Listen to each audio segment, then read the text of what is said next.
Salut à toutes et à tous, très heureux de vous retrouver sur Animapart, nouveau rendez-vous, nouvelle rencontre, nouveau check. Vous savez, c'est ce moment où on pose plein de questions aux professionnels de l'animation micro. Aujourd'hui, on prend de la hauteur, on va du côté du Grand Blanc, dans la neige. On va rencontrer un commentateur, un speaker sportif, c'est Thomas Bré.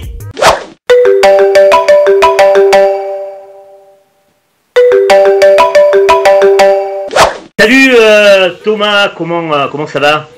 Salut Sébastien, eh bien ça va très bien, merci.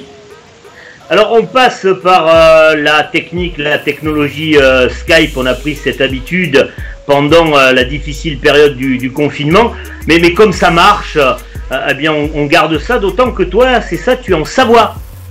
Exactement, je suis dans les montagnes alpines en Savoie, pas très loin de la station des Saisies pour ceux qui connaissent, dans un magnifique massif qu'on appelle le Beaufortin, là où on fait le fromage du même nom, le fameux Beaufort. Ouais, donc Thomas, ça aurait pris du temps que l'on se rencontre, qu'on mette en place tout ça. Ah, je me suis dit un truc, Thomas. Je me suis dit, j'ai en invité Thomas Bré, il faut que je corresponde au décor, à sa personnalité. Voilà, je vais faire l'interview comme ça sera mieux. Non, mais c'est mieux comme ça, Thomas, non? Qu'est-ce que tu en penses? Ça me rappelle l'hiver en tout cas. C'est vrai que les gens ont souvent une tête comme ça, ouais, l'hiver.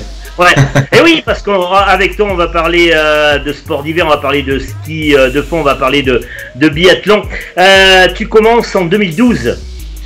Oui, c'est ça, je commence en 2012 l'animation. Alors je commence, on va dire, petitement, en tout cas sur des épreuves de trail, notamment l'été. Et puis ensuite, à partir de 2013, j'ai la chance d'être choisi par la Fédération française de ski pour être effectivement le speaker, le commentateur officiel des circuits nordiques, donc de la Coupe de France, de ski de fond et de biathlon.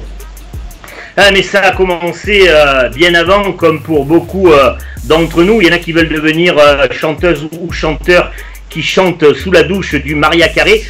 Toi, tu faisais de fausses interviews sur un magnétophone. Oui, je me souviens qu'à l'âge de, je sais pas, 5-6 ans peut-être, mes parents m'avaient offert effectivement à l'époque un radiocassette avec un micro et donc j'avais commencé à m'auto-enregistrer, à faire de fausses interviews, à faire de faux plateaux de téléfoot ou de Stade 2. Donc j'ai toujours eu ça dans le sang, c'est vrai, depuis tout petit, je voulais être commentateur sportif. Ensuite, la vie a fait, les choix ont fait que la vie m'a orienté un petit peu différemment, mais en fait j'y suis retourné à ce métier un petit peu avant l'âge de 30 ans. Voilà, je me suis lancé dans ce métier qui au fond de moi en fait était là ancré depuis tout petit. Ouais. Aujourd'hui tu as, Thomas, 39 ans, c'est ça, c'est l'âge de raison. Tu as eu le temps de réfléchir sur tout ça. Tu as compris ce qui te plaisait dans ce métier. Pourquoi tu as souhaité devenir sportif? Alors, à mon avis, ce qui m'a entraîné là-dedans, puisque c'est vraiment quelque chose qui date de tout petit, hein, donc je pense que c'est surtout l'attrait pour le sport en lui-même et pour le spectacle qu'est le sport, l'attrait pour la performance des champions qui sont, même si ce sont des gens comme tout le monde, ce sont, quand ils pratiquent leur sport, des gens hors normes. Donc le côté performance, le côté dépassement de soi m'a toujours attiré, même tout petit. Et voilà, il m'a paru naturel presque d'avoir envie de transmettre ses émotions, d'avoir envie de les faire partager aux gens, au public qui assistent aux événements sportifs. Donc je pense que c'est peut-être ça, ouais, cette volonté de communiquer avec les autres, de partager, d'essayer de leur faire vivre de faire vivre les mêmes émotions qu'un sportif peut les vivre sur une compétition. Ouais. Thomas, tu n'animes que des épreuves sportives ou bien tu fais aussi autre chose? Alors non, dans le métier de speaker, je n'anime que des manifestations sportives. Il m'est arrivé, mais on va rester dans le domaine du sport, mais d'animer notamment des soirées de retour de champions, notamment après des Jeux Olympiques ou des championnats du monde. Voilà, la région Rhône-Alpes ou le village de Beaufort on fait appel à moi des fois pour accueillir des champions qui étaient revenus médaillés des Jeux Olympiques. Mais on reste dans le domaine du sport. Voilà, moi c'est vraiment mon cœur de métier. C'est le sport, c'est comme tu as dit, le ski de fond, le biathlon l'hiver principalement, et puis le trail l'été. Alors on rêve toutes et tous quand on pratique ce métier de décrocher le Graal. Et le Graal, c'est la compétition internationale, l'événement mondial. Et toi, ça t'est arrivé en 2014. 2014, c'est une année olympique. Et oui, l'année des Jeux Olympiques de Sochi. J'ai eu la chance, effectivement, l'honneur, le privilège, je ne sais pas comment dire, d'être choisi par le comité d'organisation des Jeux Olympiques pour être la voix française dans le stade de ski de fond, donc pour toutes les épreuves de ski de fond. Et ouais, ça a été un très très grand moment, un honneur pour moi, surtout que j'étais assez jeune dans le métier, puisqu'on était en 2014, j'avais commencé il y a quoi, 1 an et demi, 2 ans. Donc oui, ça a été évidemment un ascenseur exceptionnel pour moi, et puis une aventure incroyable, tant sur le côté sportif, vivre les Jeux de l'intérieur évidemment, et puis le fait d'être en Russie aussi. La Russie est un voyage en elle-même, et la Russie qui organise les Jeux Olympiques, voilà, c'est un double voyage. Donc très grosse expérience et énorme souvenir.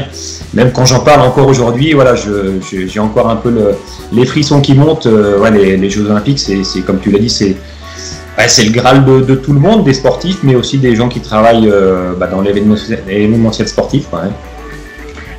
Thomas, attends, il faut que tu m'expliques. Tu as décroché la médaille d'or de l'animation, les JO. Ça se passe comment? Tu reçois un coup de fil, tu reçois un mail, tu postules. Comment ça s'est goupillé tout ça? Alors ça s'est fait un petit peu... alors j'ai pas vraiment postulé, pour tout avouer. En fait, j'ai été recommandé par quelqu'un qui s'appelle Christophe Stévessan, que les amateurs de biathlon et de ski de fond connaissent bien, puisqu'il a été mon prédécesseur en fait en tant que commentateur pour la Fédération française de ski sur les épreuves de la Coupe de France. Et lui travaillait donc pour les Jeux Olympiques, il était producteur sur les épreuves de biathlon, et c'est lui qui a glissé mon nom aux organisateurs. Et puis ensuite ça s'est fait assez rapidement et en même temps très lentement, puisque c'est les Jeux Olympiques, c'est une grosse machine. Mais voilà, j'ai reçu un premier mail, ensuite on a passé un entretien par Skype, comme on le fait là, et puis ensuite on a reçu le contrat. Donc entre le premier contact et puis c'est vrai que la signature du contrat, il y a eu quelques semaines, quelques mois qui se sont écoulés. Quelques mois dans lesquels on se demande si c'est vrai, si on est vraiment pris pour aller sur les Jeux Olympiques. Et je t'avoue que quand j'ai reçu le contrat sur ma boîte mail, voilà, j'étais très très heureux. Alors il y a l'avant, et puis il y a pendant. Bon, les JO, mais en plus des JO, cette année-là, c'est Sochi, c'est la Russie. Ça a dû être encore quelque chose. Oui, c'est un véritable voyage. Je n'étais jamais allé en Russie de ma vie. Il y avait également un contexte politico-diplomatique un peu compliqué à l'époque, donc la sécurité encore un petit peu accrue. Et puis on était sur des sites quasiment créés pour l'événement, avec un public russe qui n'était pas forcément habitué à aller voir du ski de fond, à aller voir du biathlon ou à aller voir certaines épreuves. Et donc ça a été aussi intéressant pour ça, cette expérience-là, parce qu'il a fallu entre guillemets un petit peu les éduquer, ou en tout cas leur montrer ce qu'étaient effectivement ces sports-là, ce qu'était également l'univers olympique, c'est-à-dire d'applaudir tout le monde, d'applaudir même le dernier qui franchit la ligne. Donc voilà, ça a été aussi un grand plaisir d'essayer de communiquer un peu cette ferveur-là au public russe. On va vous préciser, si vous ne le savez pas, on vous l'apprend, que au JO c'est le français la langue officielle. Et ainsi Thomas, tu n'as parlé qu'en français, ou bien tu as dû aussi te mettre à l'anglais? Alors on avait quelques petites interventions en anglais, notamment dans ce qu'on appelle les pré-shows, c'est-à-dire qu'avant que la compétition ne démarre, pour introduire un petit peu la compétition du jour, on avait un petit talk comme ça, un petit échange entre les 3 commentateurs, puisque nous étions 3 au micro, un commentateur russe, un anglais, et puis moi pour la voix française. Donc on faisait des petites interventions comme cela, effectivement, avant les courses, mais ensuite pendant les courses, c'était que du français. Et c'est vrai que tu précises effectivement que le français est la langue olympique, la langue officielle, et il revient aux Français de débuter l'ensemble des podiums, des cérémonies officielles. Donc c'est le français, c'est le premier micro qu'on ouvre quand on fait un podium olympique. Et ça aussi, ça met une petite dose d'adrénaline qui n'est pas désagréable. Thomas, quand on rentre à la maison, quand tu as été de retour en France, mais c'est la dépression, tout doit paraître fade, tout ce qu'on doit te demander d'animer, ça doit paraître un petit peu bas comme niveau. Comment tu t'es senti de retour de Sochi? Non, j'ai pas ressenti ça, très honnêtement. J'ai eu la chance aussi d'être rapidement remis avec un micro devant la bouche parce que la saison d'hiver n'était pas terminée, la saison de biathlon se poursuivait. On était début mars, hein, donc moi j'avais encore des courses à animer sur le biathlon notamment. Non, honnêtement, j'ai pas ressenti ça. Et au contraire, c'est aussi ce qui m'anime dans ce métier-là, c'est que je prends autant de plaisir à effectivement commenter les Jeux Olympiques ou commenter une petite course locale de ski de fond ou de trail. Voilà, je prends vraiment le même plaisir. C'est pas être démagogique que de dire ça. Hein. Vraiment, on fait ce métier parce qu'on aime ça, on aime cette sensation, on aime ce travail-là. Donc, que ce soit les Jeux Olympiques ou une course un peu plus locale, on y prend le même plaisir. Ou en tout cas, on essaye de faire en sorte que le plaisir soit le même pour nous et pour ceux qui nous écoutent. Thomas, celle-ci de question, personne n'y échappe, c'est comme ça, ça fait partie des bases que je me suis fixé lors de ces entretiens dans Tchèque. Toi, tu en as fait des manifs, tu en as animé des épreuves sportives, alors selon toi, à quoi ça sert un animateur micro? À quoi ça doit servir un speaker sportif? Alors un speaker sportif, moi je considère que le sport est un spectacle et que comme tout spectacle, il doit être mis en scène. Le speaker, le commentateur, est justement cet ingrédient qui permet de mettre en scène les différents éléments, les sportifs bien sûr, l'organisation autour, le public, et il faut un lien entre toutes ces personnes-là. Et puis, je n'oublie pas non plus que quand je commente une course, on a affaire à différents publics. Je prends l'exemple du biathlon. Sur le biathlon, c'est assez criant. On a des gens qui sont là en vacances de sport d'hiver et qui vont aller voir une course de biathlon pour la première fois de leur vie. Et ce public-là, il faut leur expliquer ce qu'est le biathlon. Il faut leur expliquer un petit peu les formats de course.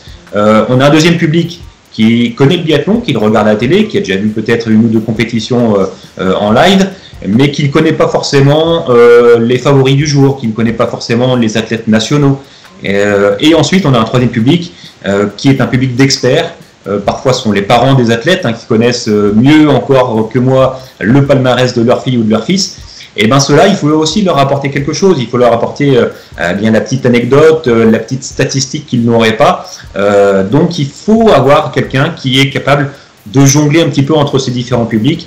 Et voilà, moi, je pense que le rôle du speaker, du commentateur, c'est vraiment ce rôle de lien entre les différents acteurs et les différents publics.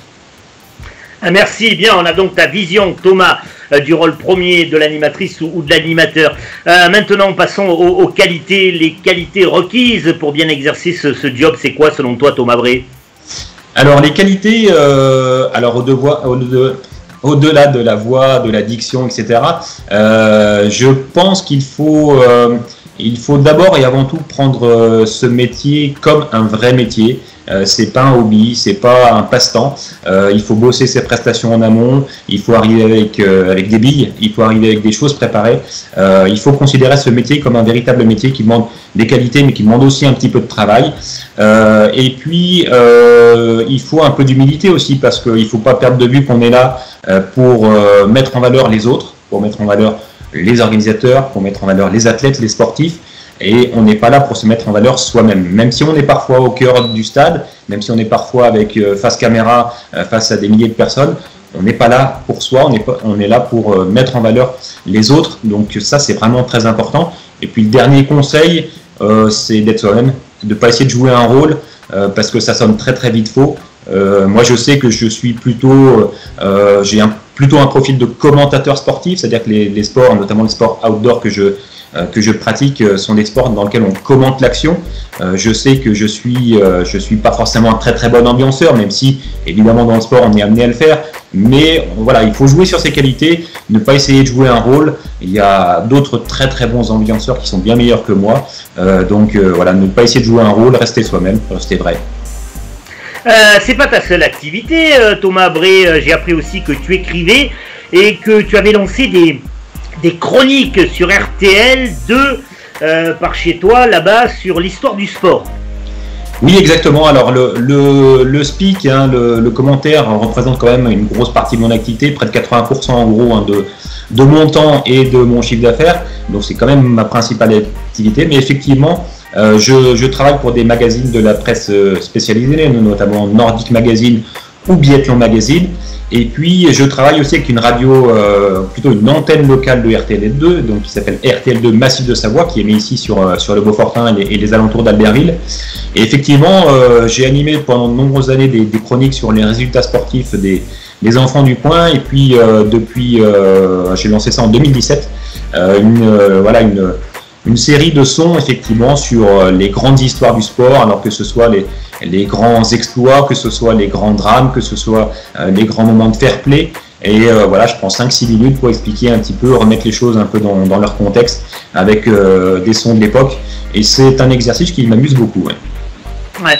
Avec notamment, j'ai écouté ça, quelque chose sur les Rasta Rockets, mais tu vas pas tout nous dire, il suffit d'aller sur ton Facebook pour prêter l'oreille à tes chroniques. Tu sais, on fait souvent la dichotomie entre celui qui parle et celui qui fait sa voix, entre l'animateur et la technique.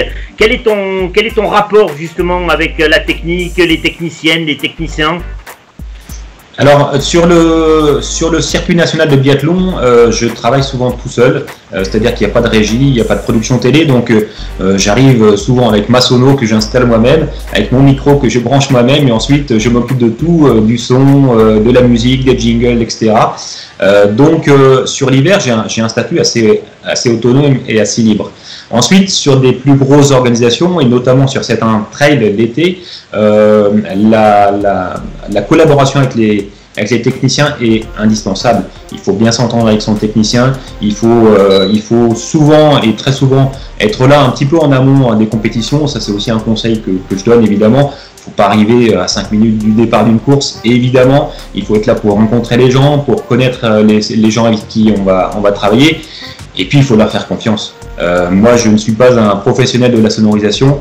Je fais confiance à un sonorisateur quand il me dit que mon micro est mal placé, quand il me dit que le niveau, que le volume est pas bon, quand il me dit qu'il faut refaire des réglages. Voilà, faire confiance aux gens dont c'est le métier.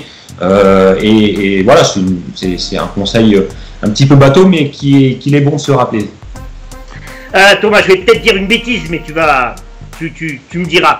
Je peux pas imaginer la voix du biathlon, la voix du ski de fond, la voix du trail, portée par un mec qui fume des clopes, qui boit des canons, enfin tout ça pour te demander est-ce que tu entretiens ta forme physique pour correspondre aussi à la discipline que tu animes. Alors je ne le fais pas dans ce but-là, je le fais parce que j'aime le sport et que effectivement je pratique le ski de fond, je cours beaucoup l'été dans mes montagnes, mais ce n'est pas un but professionnel, je le fais pour moi. Par contre, je me suis rendu compte, notamment en pratiquant le ski de fond, que ça amène quand même une petite dose peut-être d'humanité, ou en tout cas ça m'amène à comprendre certaines choses lorsque des athlètes s'expriment en interview. Ça permet de ressentir certaines émotions qu'ils peuvent ressentir aussi. Donc je pense que ça amène aussi un petit degré supplémentaire dans le commentaire sportif. Lorsque vous êtes amené ou que vous avez déjà pratiqué ce sport, ça aide aussi à ressentir certaines choses et à faire passer certaines émotions.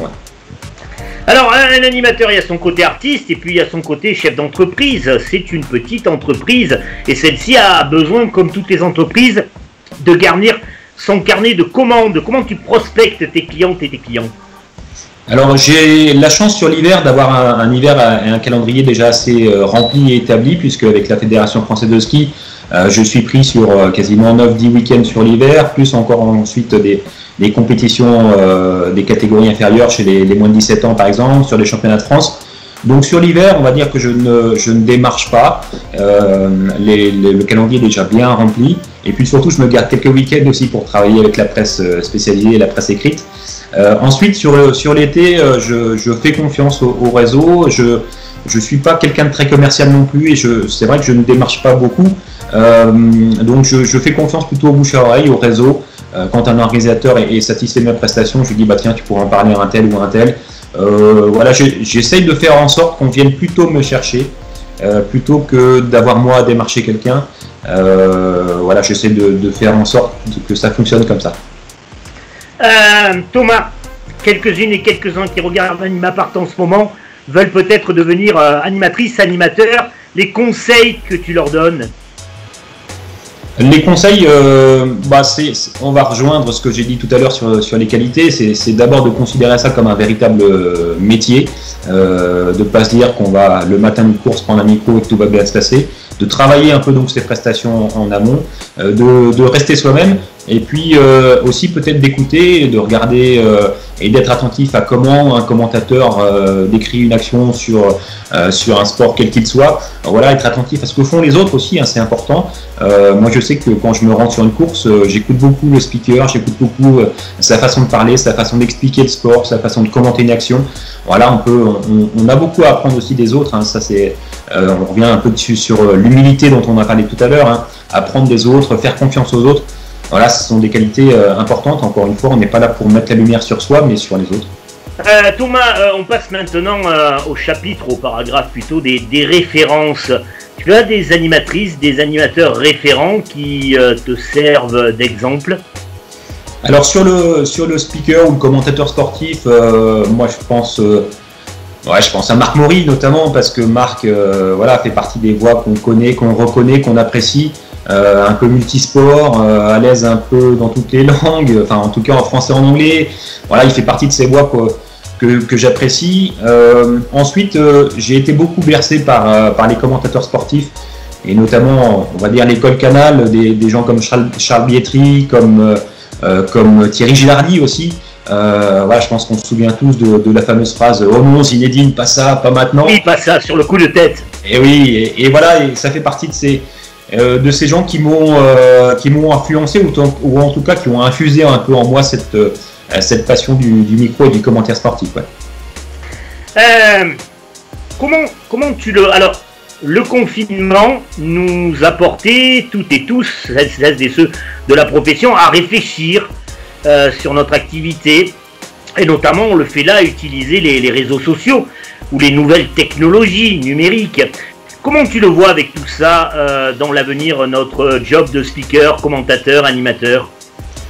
Alors, je pense que sur le commentaire en lui-même, et en tout cas sur la période de course, je pense pas que ça va changer grand-chose. Je pense que la partie humaine du speaker avec son micro qui commente l'action en direct, notamment dans des disciplines outdoor, ne va pas tellement changer.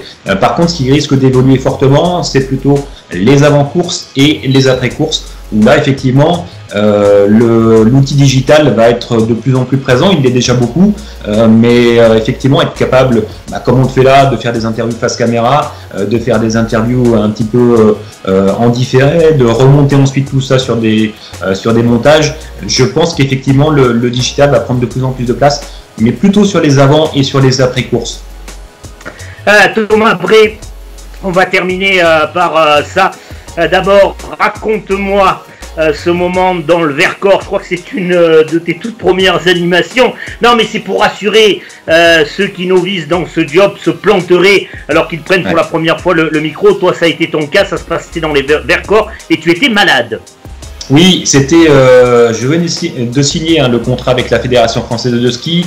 Donc c'était ma toute première prestation avec la FFS sur une épreuve de ski roue, puisque le biathlon se pratique aussi l'automne avec des compétitions officielles en ski roue. Et donc me voilà débarqué pour ma première compétition effectivement dans le Vercors, à Vassy-en-Vercors pour ceux qui connaissent, la patrie de Raphaël Poiret. Malade, 39 de fièvre, vraiment pas bien du tout. Un temps exécrable en plus de la pluie, du vent. Je dois dire que j'ai pas passé un très très bon week-end, et ce week-end-là a été compliqué, ouais, dans tous les sens du terme. Mais finalement, c'est bien de commencer par de la bouillie comme ça, parce qu'on se dit que on a envie de se racheter les week-ends suivants. Donc, et ensuite, ça s'est très très bien passé, et au fil du temps, je me suis senti très très à l'aise et très bien dans ce métier. Mais c'est vrai que la première expérience a été un peu douloureuse. Ouais. Après, évidemment, fort heureusement, il y en a eu d'autres, Thomas, de moments et de bons moments, comme celui durant lequel un certain Fourcade, mais pas Martin, arrête, met un terme à cette carrière. Et ça, pour toi, ça a été un gros moment d'émotion. Oui, on parlait des Jeux Olympiques, évidemment, hein, vivre les Jeux Olympiques, c'est un énorme moment professionnellement et humainement, mais c'est vrai que les retraites et lorsqu'un athlète décide de mettre le clignotant, comme on dit, et qu'on est amené à commenter ce moment-là, c'est vrai que c'est toujours des moments assez émouvants aussi, et c'est vrai qu'on moi, je garde notamment la retraite de Simon Fourcade, donc le grand frère de Martin, lorsqu'il a annoncé sa fin de carrière et lorsqu'on a su que cette dernière course qu'il disputait à Méribel sur les championnats de France de fin de saison allait être la toute dernière course de sa carrière, lorsqu'il a franchi cette dernière ligne d'arrivée, voilà, il était tout seul dans cette aire d'arrivée, il y avait tout le public autour, il a posé ses skis, il a posé son dossard, il a posé sa carabine, et on a su que c'était fini, quoi, qu'on ne reverrait plus ce Simon Fourcade, qui en plus de ça est un garçon vraiment extraordinaire. Humainement, c'est quelqu'un qui est apprécié de tout le monde.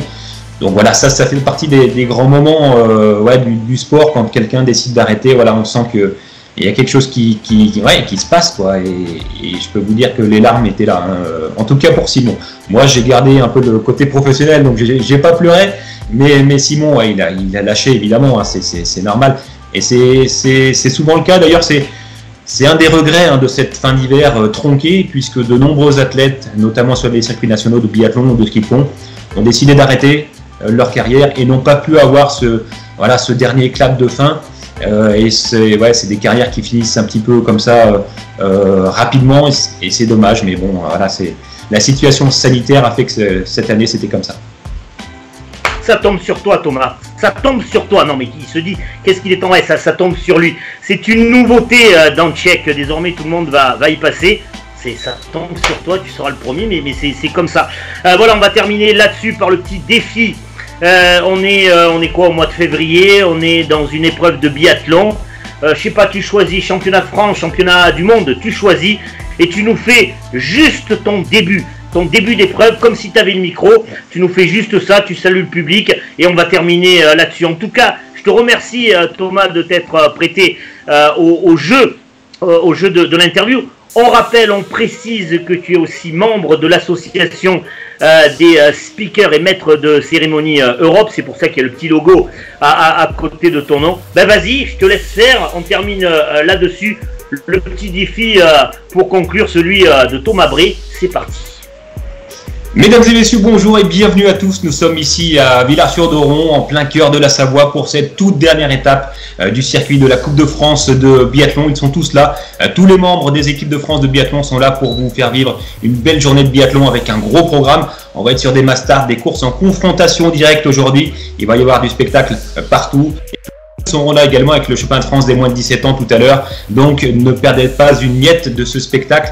La première course est à 10h, ça vous laisse encore un petit peu de temps pour vous installer tranquillement, prendre place dans ce stade de biathlon, et on se retrouve évidemment tout à l'heure pour la présentation de cette première liste de départ de la journée et cette première course avec la Mass Start Homme à 10h.